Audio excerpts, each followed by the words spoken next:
ഉൽപ്പത്തി 18:14 വാക്യമാ. യഹോവയാൽ കഴിയാത്ത കാര്യമുണ്ടോ? ഒരാണ്ട് കഴിഞ്ഞിട്ട് ഈ സമയമാകുമ്പോൾ ഞാൻ നിന്റെ അടുക്കൽ മടങ്ങി വരും. യഹോവയാൽ കഴിയാത്ത കാര്യമുണ്ടോ? ഞാനിവിടെ ഇരിക്കുന്ന ചിലരോട് ദൂത് പറയുക, സാഹചര്യം നിന്നെ മടുപ്പിക്കുന്നു. പക്ഷെ ഇന്ന് പകൽ ദൂതൻ അബ്രഹാമിന്റെ വീട്ടിൽ വന്ന് ദൂത് പറഞ്ഞ പോലെ ദൈവം നിന്നോട് ദൂത് പറയുക, ദൈവത്തിന് കഴിയാത്ത കാര്യമുണ്ടോ?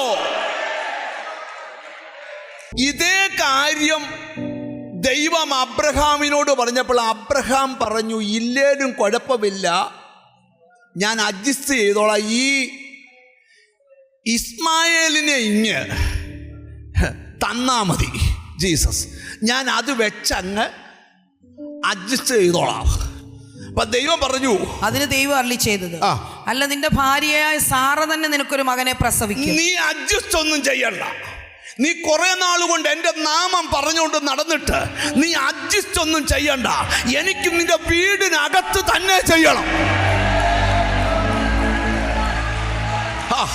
നിന്റെ ഫാമിലിയിൽ തന്നെ ചെയ്യണം, നിന്റെ കുടുംബജീവിതത്തിൽ തന്നെ ചെയ്യണം.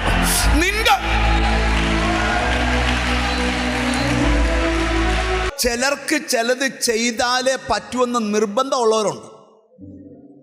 അബ്രഹാം ആ നിർബന്ധക്കാരനല്ല. ഇല്ലേലും കുഴപ്പമില്ല, ഇത്രയും നാൾ നടന്നില്ലല്ലോ, മനസ്സുകൊണ്ടൊക്കെ ഞാൻ അങ്ങ് അഡ്ജസ്റ്റായി, ഇവനായാലും മതി. ദൈവം പറയാം, അല്ല, നീ അഡ്ജസ്റ്റ് ചെയ്യും, പക്ഷെ ഞാൻ അഡ്ജസ്റ്റ് ചെയ്യാൻ തയ്യാറല്ല.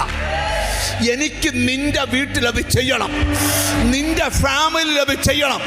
നിന്നെ നിന്ദിക്കുന്ന ചില ജാതീയ ശക്തികൾ, നിന്നെ അപമാനിച്ച ചില വെല്ലുവിളിയുടെ നടുവിൽ എനിക്കത് ചെയ്യണം.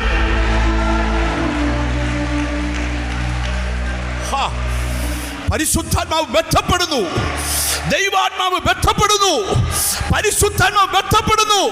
നിന്റെ വീട്ടിൽ അത് ചെയ്യണം.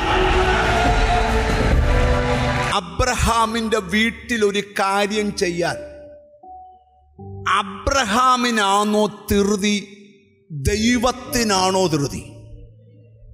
അബ്രഹാമിനല്ല നിർബന്ധം. ആർക്കാ നിർബന്ധം? ഞാനൊരു ശബ്ദം ദൈവത്തിൽ നിന്ന് കേൾക്കും. നിന്റെ വീടിനെ ഇങ്ങനെ വിടാൻ ദൈവം തീരുമാനിച്ചിട്ടില്ല.